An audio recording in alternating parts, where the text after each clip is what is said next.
ដែលខលមក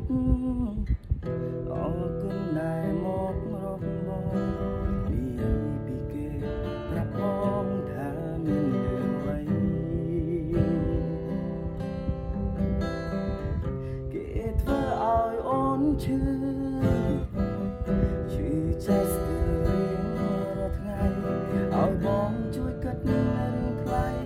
ត្រូវធ្វើបែបណាមិនបាច់មានចំឡើយក៏អូនអាចឆ្លើយខ្លួនឯងបានដែរព្រោះគេត្រឹមតែនោះដែរ